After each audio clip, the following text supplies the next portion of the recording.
The air is fresh this morning, and I am walking fast. Hey, listen, my bones are happy inside my skin. My fingers are snapping, so I add a step or two, a skip, step, step, and step aside. I can almost forget that I have what I have, but I never do. I notice the wind shaking hands with the branches, the sky threading blue through my eyes.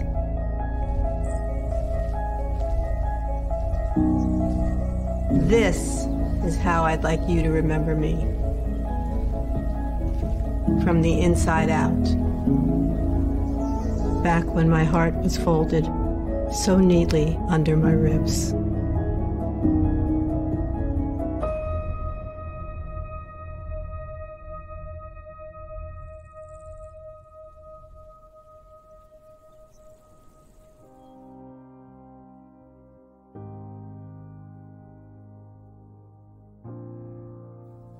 Blue.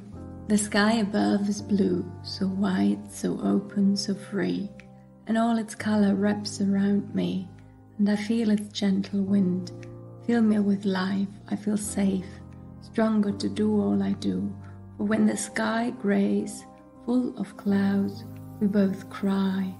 We cry a sea of tears from the pain deep within. It's a boundless sorrow, and yet a sea that will dry. Come to the bright blue of tomorrow. It takes but one color bright for grey waters to become a field of blossom.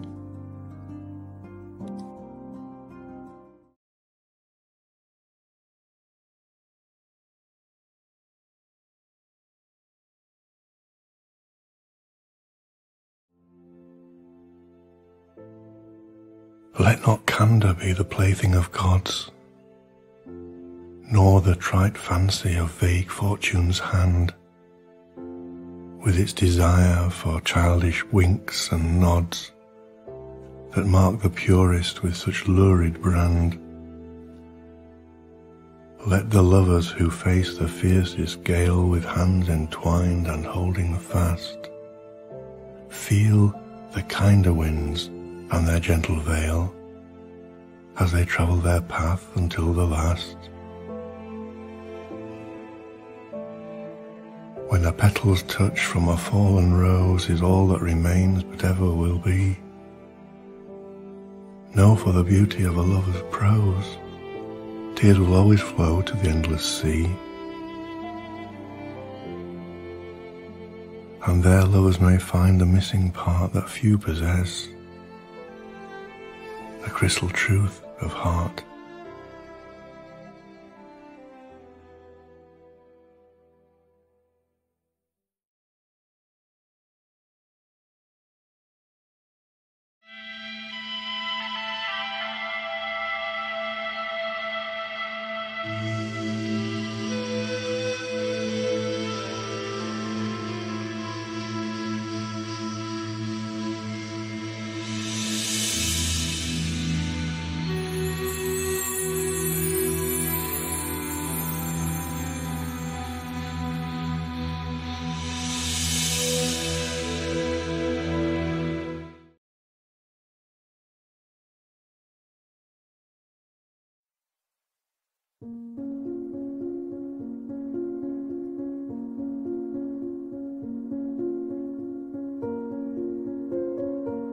An ending.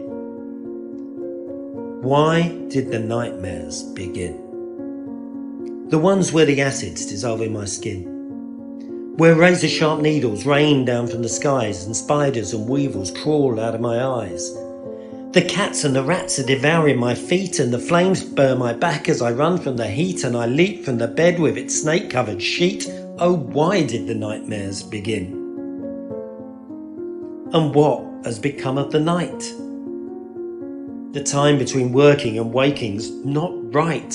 What should be a rest time just leaves me distressed. I'm exhausted and frightened, anxiety heightened. The whole situation increases the stress, so I lose concentration. My mind is a mess, and in sheer desperation I sleep even less. Oh, what has become of the night? Is something attacking my brain? Is it something I've done? Am I going insane? I'm frightened of sleeping, but too tired to think. My wife says it's down to the drugs and the drink that I used in my youth, when I should have been learning. Now I'm banned from her bed for my tossing and turning, and she's booked me a date with the doctor concerning the thing that's attacking my brain. When will this misery end? As doom and depression begin to descend. My sleeping disorder is blurring the border between day and night time, and nothing feels right. I've been told by the nurse that it's going to get worse. What's wrong with my brain is disease, not a curse. And I'm starting to think this should be my last verse.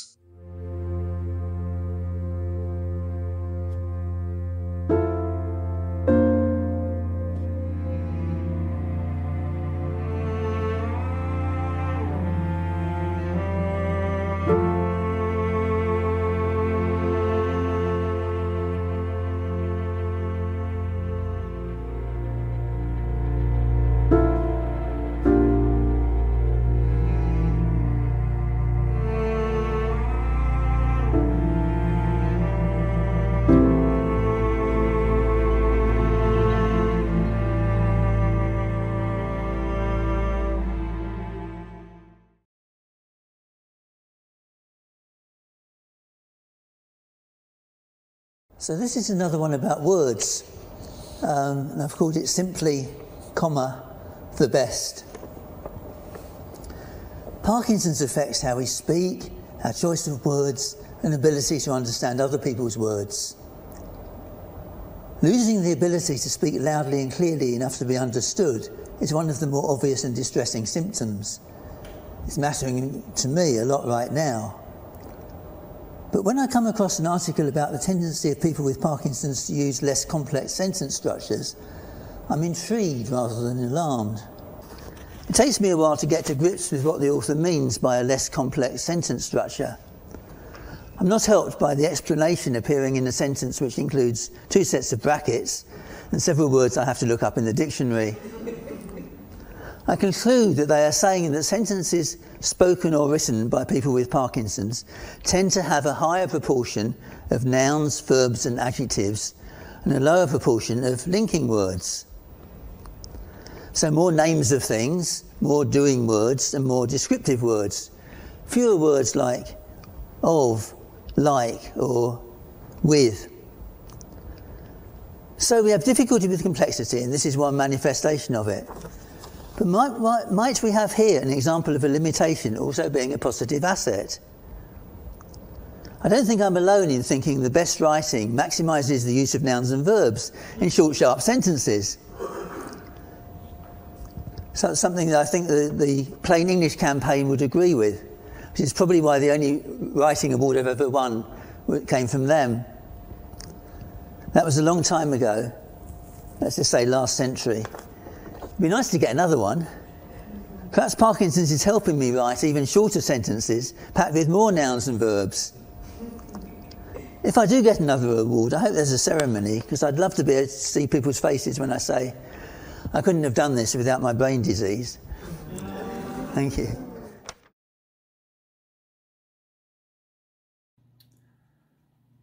Parkinson, how come?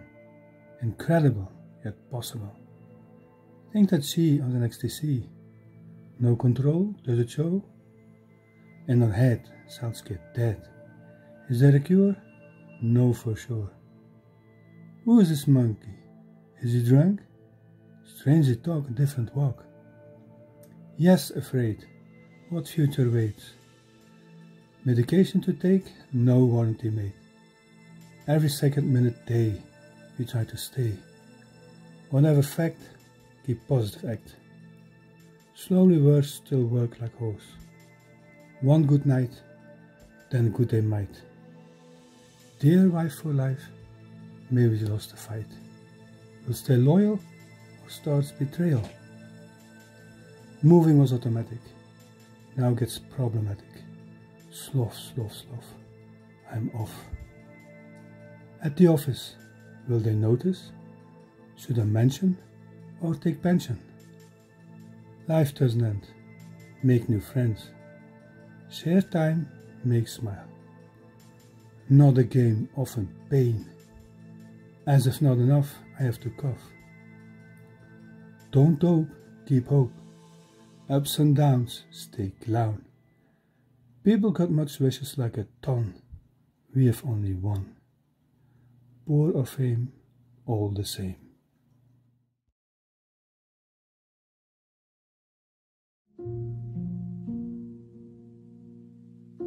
I came out to catch colour, I came out to catch joy.